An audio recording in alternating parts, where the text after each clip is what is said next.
O Grupo Sem Terra, Frente Nacional de Luta, Campo e Cidade, invadiu fazendas do oeste do estado de São Paulo durante o final de semana. A folia foi lá, tá? Mas a folia no sentido que os nossos avós davam, né? Que era exatamente de baderna.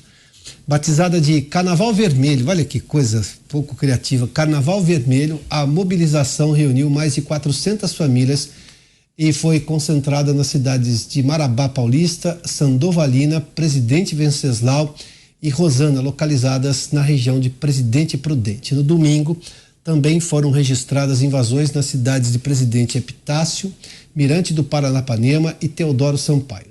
Segundo a Polícia Militar, o policiamento da região foi reforçado e as invasões estão sendo monitoradas. O Tribunal de Justiça do Estado de São Paulo ordenou em caráter liminar que os militantes saiam das terras em um prazo de 5 dias. O grupo reivindica áreas devolutas do Estado para a implantação de assentamentos da reforma agrária aos sem terra. Aí precisamos fazer 2 menções que são absolutamente necessárias. Do governo Bolsonaro não havia, as invasões reduziram a um número muito baixo, então houve casos que não houve porque havia titulação de terra. Ou seja, quem está fazendo a manifestação é dessa do ponto de vista teórico, que é uma terra para poder plantar e sobreviver. O governo ia lá, titulava esse proprietário, esse manifestante, que se tornava um proprietário e, claro, um produtor rural. Tudo isso houve um avanço. Agora, do nada, de repente, essas manifestações voltam e invasão de propriedade privada. Vamos lá. Cada caso é um caso, tudo bem, isso pode ser compreendido. Mas se o governo brasileiro, o Supremo Tribunal Federal e o Congresso Nacional ficaram de forma muito justa, horrorizados com depredação e invasão de patrimônio público, de área pública, que não poderia ter tido uma manifestação que gerou quebradeira como aquela, qual será a manifestação agora desses 3 entes do poder em relação a essas invasões aqui? De novo, claro que pode ser que em algum caso a justiça entenda ao longo do tempo de que aquela área deve ser ocupada para justamente desapropriada e ocupada para poder, por exemplo, colocar novos produtores rurais ali. Mas eu não estou vendo ainda esse horror em Brasília. Brasília está de folga, né? Ô Zé, Brasília está de folga, né, Zé? Esses tempos aqui. Menos o Zé. Menos o Zé. O Zé é um trabalhador padrão. Eu estou... Sou um operário das comunicações, eu me defino assim, viu, Pioto? O terno é, na verdade, um grande macacão que eu ando por aí na esplanada e nos palácios. Eu costumo dizer, Pioto, que o poder é como o sol. Você não pode ficar muito próximo dele, porque senão vai se queimar. E também não pode ficar muito longe, porque senão morre de frio congelado. Então, tem que entender exatamente esse meio de campo. Olha, Pioto, há reações mesmo, há reações por aqui. Reações de setores produtivos, reações de alguns parlamentares. Eu recebi, por exemplo, da Associação Brasileira dos Criadores de Zebu, a BCZ, né, que manifesta publicamente repúdio às invasões registradas no Oeste Paulista nos últimos dias e diz que são ações premeditadas e faz uma grande reação, assim como alguns parlamentares ligados ao agronegócio. Eles dizem frases comuns em todas as reações, né? O agronegócio merece respeito, e merece. Mas não é o agronegócio que merece respeito. A propriedade privada, que é garantida na Constituição, em mais de um artigo da Constituição, e que chega ao ponto, isso é a Constituição, não sou eu que tenho essa ideia, né? De relativizar o direito à vida. Porque a Constituição dá o direito de matar para defender uma propriedade, ou seja, olha a importância que se tem a propriedade privada. Me lembro, Pioto, especialmente desse debate, me parece que um velho discutindo assuntos antigos, mas é que a Constituição brasileira estava indo para um lado socialista e que tirava o direito total do dono de uma fazenda, era um poder relativo, o direito social da terra. Quer dizer, o dono da fazenda, segundo aquela original Constituição, ele tinha uma concessão e não uma propriedade. Isso foi revertido por um nome que depois foi esgarçado, chamado Centrão, e aí se reverteu e mudou a Constituição e colocou lá o direito a uma propriedade.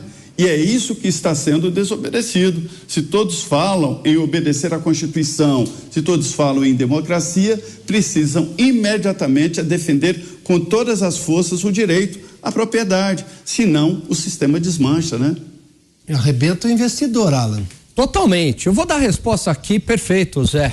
Eu vou dar a resposta aqui numa linha filosófica e depois numa linha econômica, prática. A linha filosófica é que a propriedade privada não é só apenas um direito constitucional, é uma das bases da civilização ocidental. Nos Estados Unidos, a propriedade privada é algo divino, é um direito divino. É a base das democracias modernas, a propriedade privada. Olha só, desde FHC tivemos 2.442 invasões. Lula PT, Lula 1, Lula 2, 1968 invasões. Temer, 54, Bolsonaro, 24. Não faz mais sentido a gente fazer uma discussão aqui sobre reforma agrária. Reforma agrária entra naquelas palavras gatilhos, né? Que desperta emoção. Eu ia fazer menção. A reforma agrária, lá de 1960, é igual justiça social, né? É um negócio vago, escorregadio, que não quer dizer absolutamente nada. Mas pega bem. Qualquer coisa. Mas pega bem. Reforma agrária, reforma agrária. E aí o idiota útil, né? O pessoal mais jovem que entra nesse discurso, parece que o Brasil só tem terra improdutiva. O Brasil é líder do agronegócio no mundo. Dá dor de cabeça para os Estados Unidos, dá dor de cabeça para a União Europeia. A estrutura no campo hoje, ela é mecanizada, ela é profissionalizada. O Brasil dá baile nisso daí e a gente falando de reforma agrária. E esses caras vão lá e eles destroem uma propriedade produtiva que gera emprego, que gera renda para o governo, para a saúde, educação, e que poderia essa renda estar sendo utilizada para prevenir desastres como ocorreu lá em São Sebastião. Seguramente. Né? E destroem tudo isso, destroem essa propriedade privada, destroem famílias e virou um grande negócio. Para o MST, que toca o terror no campo e nem tem personalidade jurídica, é um grande negócio viver disso e viver dessa narrativa.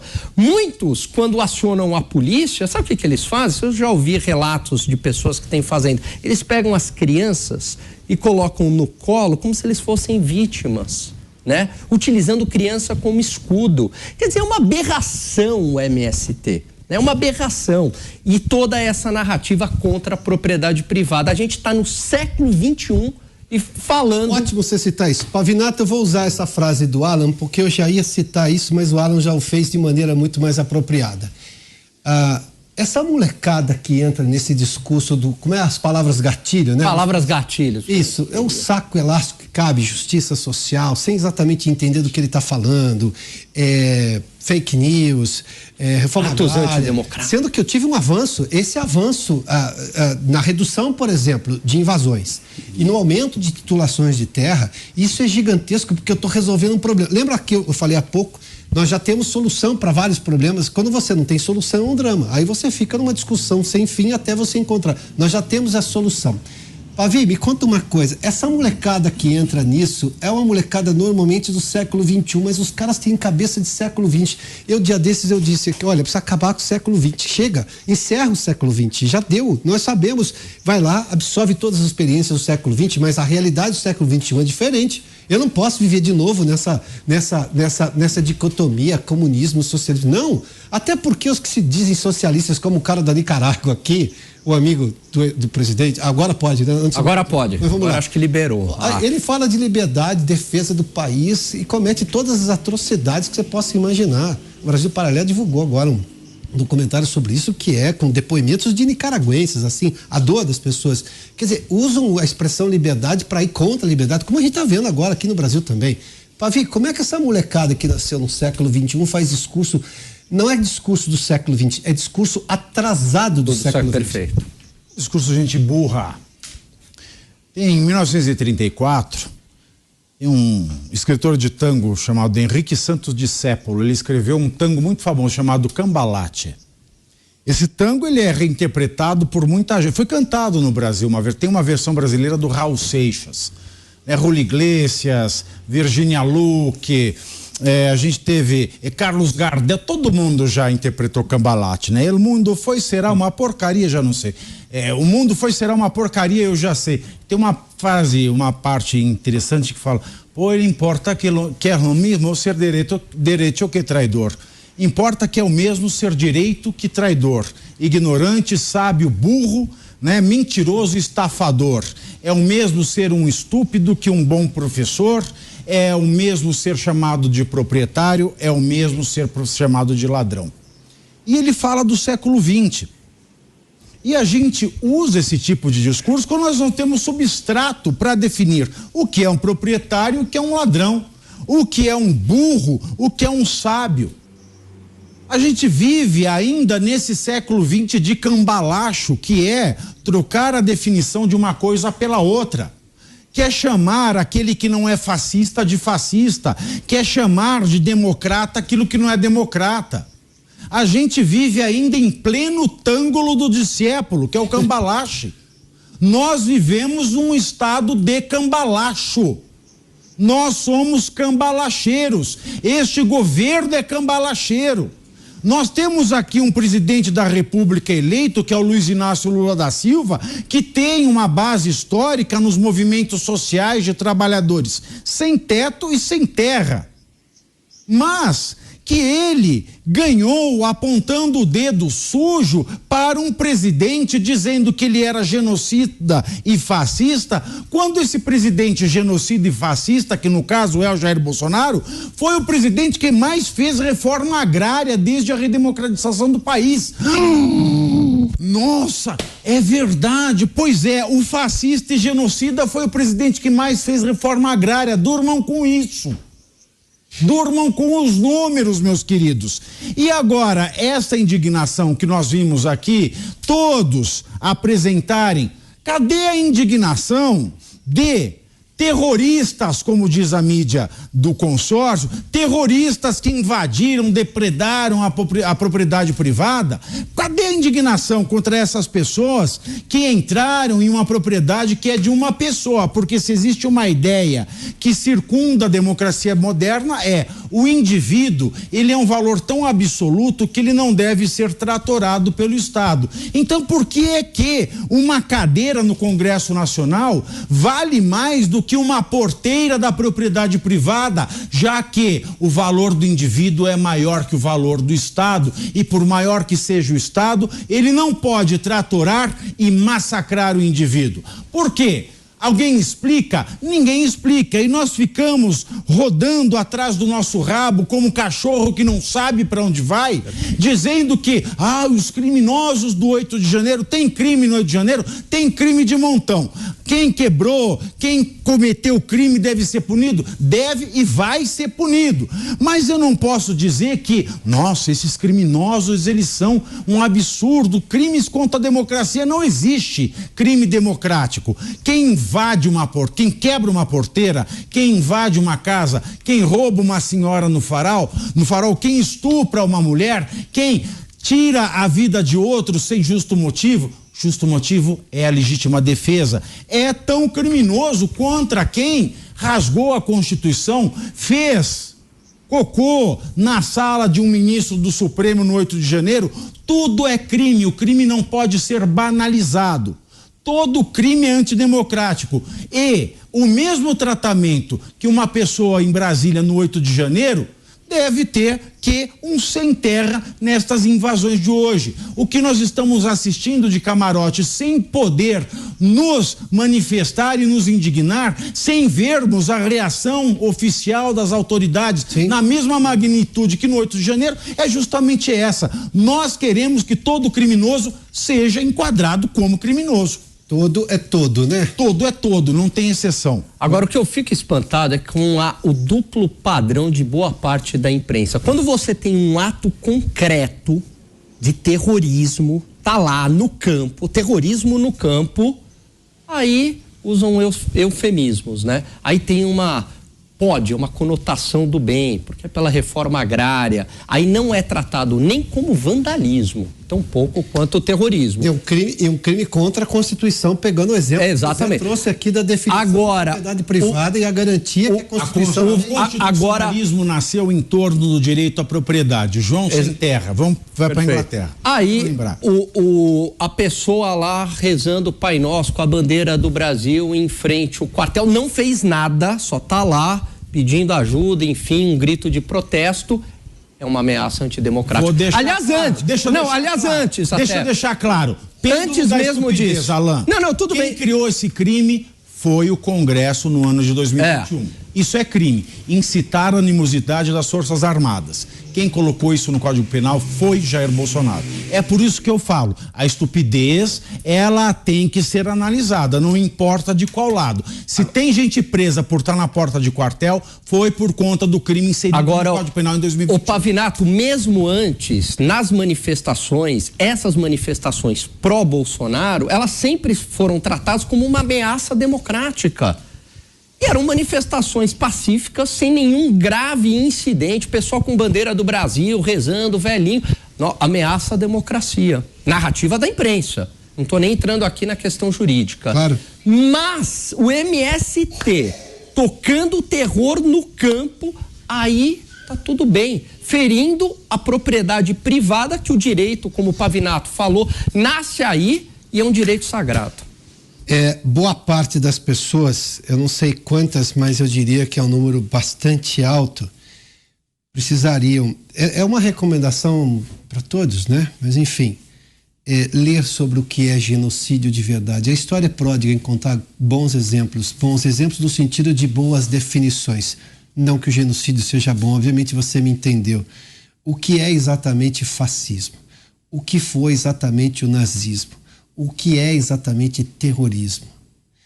E pelo amor de Deus, entendo que democracia não é o que você quer que seja quando você está no poder. Não, democracia é democracia. Democracia, ela é cheia de imperfeições, mas é a mais próxima da perfeição. Então, essa lógica de querer mudar o conceito das coisas só para atender, que é o que o Alan estava fazendo menção há pouco aqui, para atender a uma demanda política momentânea, é surreal. Aliás, Zé, antes de eu passar para o próximo assunto, deixa eu te ouvir então sobre isso.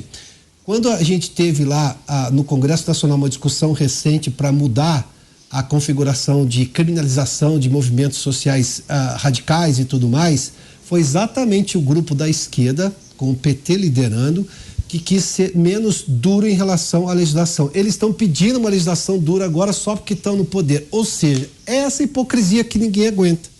Essa hipocrisia que as pessoas depois vão, seja na porta de quartel, seja onde for, porque elas percebem. Não se pode ignorar que as pessoas estão muito mais politizadas hoje no país. Pois é, Piotr, e eu estou acostumado a acompanhar muito esse tipo de coisa, sabe? Leis que são elaboradas por alguém e que depois elas é que são enquadradas na própria lei. Houve mesmo um impedimento, um cerceamento de regulamentar esse tipo de crime que é horrível, né? A gente falava ali no início sobre casos pessoais e vítimas pessoais e que não saem nos jornais. Você não tem ideia de quantas pessoas gritam por justiça porque tiveram as suas propriedades e bem de família, né, sequestrada por este grupo. E aí houve uma tentativa de colocá-los no devido lugar, de criminosos e de terroristas, porque espalham sim o terror no campo. E houve um impedimento exatamente pelo PT. Eu vou te dar um exemplo aqui, para não dizer que é só de um lado. O Congresso Nacional entendeu que alguns cantores, atores famosos estavam roubando a cena da política. Reuniram e disseram, nós precisamos evitar isso. E aí fizeram uma lei eleitoral que se chama Lei Tiririca informalmente, para impedir a eleição de pessoas como Tiririca. E como é que foi a lei? No sentido de distribuir as vagas. E você sabe o que aconteceu? Tiririca foi beneficiado e só está de volta aqui ao Congresso Nacional por conta de uma lei feita para impedir a eleição dele. Olha que ironia, mas é a lei, Tiririca está aqui, né? Então é preciso fazer uma lei mesmo atemporal para que sirva de exemplo e que relacione cada criminoso. É preciso regulamentar uma lei antiterrorismo. E entrariam aí também os que invadem propriedade privada ou no campo ou nas cidades. Piotr, só uma observação. Pois não, Davi. Tem um filólogo judeu, filólogo é o que estuda a origem das palavras, chama Victor Kempler. Ele tem um livro fabuloso que se chama Lingua Tertium Imperium, que é a linguagem do Terceiro Império, a linguagem do Terceiro Reich. Ele tem um estudo fabuloso que é até analisado por um dos maiores intelectuais ingleses, que é George Steiner, que ele fala: o partido nazista alemão, ele esvaziou conceitos para aplicar em outro, para banalizar males feitos em nome de um bem.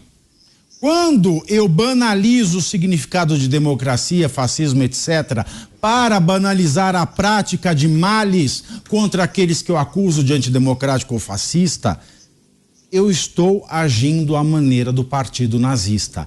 Então eu tenho aqui uma política de governo que age contra fascistas através de métodos nazistas. É isso que eu estou vendo no Brasil hoje. É a aplicação da Lingua Tertium Imperium, que é a linguagem do Terceiro Reich. Perfeito, Pavinato, tem uma frase atribuída a Lenin que é: xingue-o do que você é, acuse-o do que você faz, que vai ao encontro exatamente do que o Pavinato acabou de falar. E falando sobre banalização, vamos pegar um entendimento, eu vou voltar a esse tema porque isso é muito grave. Quando a gente falou do tal do garantismo, e está aqui o Pavinato pode explicar isso com mais propriedade, causídico e estudioso do direito por excelência, quando a gente falou do garantismo, que foi o entendimento que o Supremo Tribunal Federal deu naquele momento em que, o que é o garantismo? É você usar todos os recursos da lei para dar todos os direitos possíveis a quem está sendo acusado de se defender. A gente viu o Supremo dizer isso claramente, ou seja, por isso que o Supremo depois foi lá e revogou de novo aquela história da prisão em segunda instância. Bom, isso é uma outra discussão, mas enfim, o meu questionamento é: qual é a lógica do garantismo que está prevalecendo nesse instante com relação a todas essas pessoas que foram presas no dia 8? E eu não estou fazendo menção aqui a quem tem culpa, porque os vídeos são muito claros. Você foi lá e puxou o relógio que era do Dom João, pô, tá claro. Eu identifico você está depredando o patrimônio público, tem punição para isso, tem lei para isso, tá tudo muito claro. Agora, e as outras pessoas que foram, porque o número, o Zé fez menção da Colmeia é o presídio feminino, né, Zé, em Brasília, é isso, né? Ou o outro presídio onde estão os outros manifestantes? É isso mesmo, presídio feminino. As pessoas estão lá Papuda e Colmeia. Meninos vão para Papuda e meninas vão para Colmeia. Os de azul e os de rosa, agora, para voltar uma outra polêmica tola, diga-se de passagem, mas vamos lá. Aí a minha pergunta é: qual é o devido processo legal dessas pessoas? Segundo a lógica do garantismo. É o gargantismo. Entendida. Bom, vamos lá. É o gargantismo. Qual o acesso à defesa que elas tiveram? A ampla defesa. Qual o direito do contraditório? Não, esse que você está dizendo que sou eu, não sou eu, não. Eu vou provar que não sou eu. Tá? Quer dizer, essas são as coisas mais básicas que os advogados extremamente renomados e caros usaram de argumento e que foram aceitos esses argumentos pelo Supremo Tribunal Federal. Daí eu vou ao ponto que é mais crucial nessa história. As pessoas estão entendendo isso. E que bom que elas estão entendendo. Eu passei os anos 80 da minha vida inteira, que eu estava na escola ouvindo os meus professores, sobretudo os de história, dizendo o seguinte: as pessoas precisam se informar, elas precisam participar da vida política. Bom, isso aumentou desde as diretas já. Isso foi gradualmente aumentando até, por exemplo, as manifestações de 2013. Essas pessoas, elas começam a entender tudo isso. E que bom que elas estão aumentando. Isso chama-se uma sociedade mais praticante da vida política. E aí, óbvio, elas fazem a conta e falam: mas que contradição é essa? Por que essa contradição? Por que esse seletivismo ao aplicar a lógica do garantismo que foi interpretada e aceita pela mais alta corte do país? Por que não vale agora? Vamos lá. Nós te levamos aqui na Jovem Pan entrevistas de advogados, daqueles empresários, de outros casos também, que diziam que não tinham acesso aos autos do processo. Vamos lá, pela coisa mais básica do mundo, como é que um advogado vai poder exercer o trabalho dele, para o qual ele estudou, e de defender o cliente dele, se ele não sabe do que o cliente está sendo acusado? O Alan Gani estava fazendo menção agora há pouco sobre esse assunto. Então, de novo, essa questão é muito importante, porque é mera lógica. E uma lógica comparada. Você sabe quando você está na faculdade, você aprende lógica comparada, é isso. Você pega um conceito lógico aqui e aplica o mesmo conceito para uma coisa que é muito semelhante. Eu não posso aplicar uma outra lógica. Aí eu tenho uma contradição. E contradição no sentido muito expressivo da palavra, eu não vou precisar aqui de uma lógica de filologia. Contradição é você ir contra alguma coisa que já está predita e que você defendia. Daí vem, depois da contradição, quando você continua na contradição, vem a hipocrisia. Que aí é a simples e mais clara e esdrúxula falsidade. Você acha que as pessoas não vão perceber isso? Quem ainda acredita nisso? E elas vão ficar incomodadas. Elas se manifestaram, bom, teve aí convenhamos que estamos sob censura no país, né? A reinterpretação da lógica da liberdade de expressão está muito clara. A lógica da reinterpretação de conceitos, de novo, Pavi, que se entendiam pacificados, eu imaginava que aquilo estava pacificado. Isso também é uma contradição. E aí as pessoas estão temerosas em relação a isso, mas elas não deixaram de entender que há uma contradição, que há uma hipocrisia. E elas estão querendo dizer, tudo bem, você quer mudar a lei? Ótimo, vai lá, tem um Congresso Nacional. Discuta. Até porque Congresso tem uma coisa, por pior que seja, como disse o Pavinato naquela metáfora eufemística dele ali, né? Das lingeries que você estava nos acompanhando, não vou repetir aqui porque essa habilidade Pavinato. Mas vamos lá. É óbvio que as pessoas elas não vão esquecer do que elas estão vendo e elas vão reclamar. Da forma que elas estão podendo no momento, daqui a pouco vai voltar. Por quê? Porque, de novo, e esse é o lado principal da coisa, todos os que estão no poder hoje chegaram beneficiados pela lógica de liberdade e dos direitos escritos na Constituição que temos desde os anos 80. Não dá para mudar sem você recorrer ao Congresso Nacional, porque no Congresso, deputado tem que cada 4 anos lá pedir voto, senador a cada 8. Mas você renova ou 2 terços ou 1 terço, mas essas pessoas vão ter que se prestar contas ao público. Pode ser que continue votando errado, mas tudo bem, isso é o processo da democracia, as coisas funcionam assim, mas tem que chegar lá e pedir permissão de novo para o cidadão para poder continuar ocupando o cargo no Congresso. As pessoas sabem o que está passando e elas vão reclamar, o que é do direito delas, convenhamos.